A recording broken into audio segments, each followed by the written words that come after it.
Igama lami ngu-Akhona wakwaMbambo, ngwaseNdwedwe, endaweni yaseMona.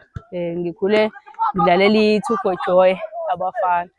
Engedleni ngase ngathola i-team yamantombazane, uMsasa ngaya ku-Shooting Stars. Shooting Stars then ngase ngatholwa iLindelani Ladies-ke le edlala ku-Sasol. Yona-ke ithimu-ke le engidlalelayo manje, ithimu enegama elikhulu eyaziwayo nje. Kuyasetshenzwa kakhulu. Ngidlala isisu-ke mina kodwa ngumdlali okhonivethekayo to ama-position ahlukahlukene. Right back ne-left back njalo.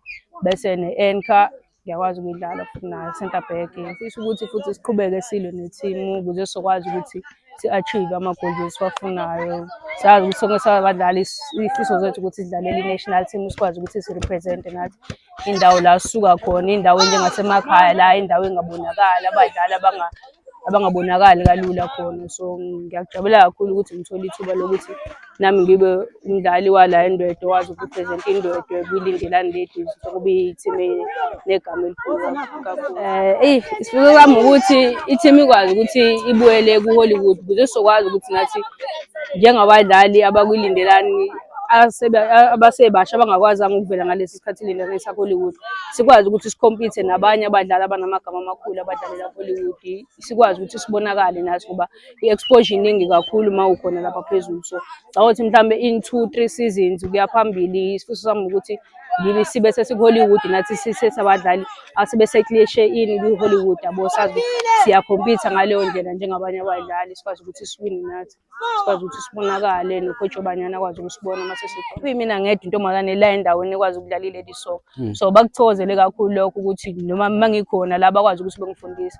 Bangiqinisile-ke futhi ukuthi hhayi masifika la egrawundini ayikho intombazane egrawundini nje makufaka unyawo kufaka unyawo. Nami ngafunda ukuthi ngiqine futhi mangidlala nabo ukuze kungeke khona ukuthi khona intombazane egrawundini kube ukuthi siyalingana nje siqinisane. Ngasho ukuthi inkulu yona, inkulu kakhulu noma khona sengidlala isikhathi eside ngibona neminyaka kungathi kuyakhuleka amathimu ungawabona akaze beze baphela amandla ukuthi bathi hayi ngeke ukujima, ngeke ukudlala ngoba ngibona ngathi akukho la ngiyakhona. Baqhubekile bangiphusha, baqhubekile baba semva kwami ukuthi ngikwazi ukuthi ngifike la ngifisa ukuthi yakhona, njengoba namanje futhi bengamile kusaqhubeka belokhu bengiphusha ukuthi ngiqhubeke ngijime ukuze ngizokwazi ukuthi ngifike la ngifisa ukuthi. Ngiyafisa futhi ukuthi ngithole ukuthi ngathi as abadlali bebhola babantu besifazane laba sebephezulu mhlawumbe sebefikile la sifisa ukuya khona, ukuthi kube abantu okungaba abantu abakwazi ukuthi basathulela izaluleko kithi ukuthi uma sifisa ukuya lapha yiziphi izinto ekumele sigxile kakhulu kuzona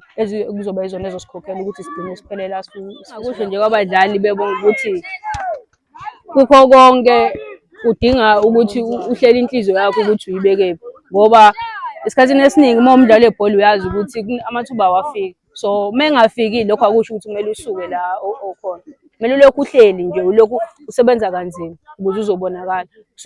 Suke singashaya isikhathi sakho uma ungakabonakali, akwazi ukuthi u-give up-e ungakafiki la ukuthi ufuna ukuya khona. So umuntu aqhubeke asebenze kanzima size sifike la sifisa ukuya khona.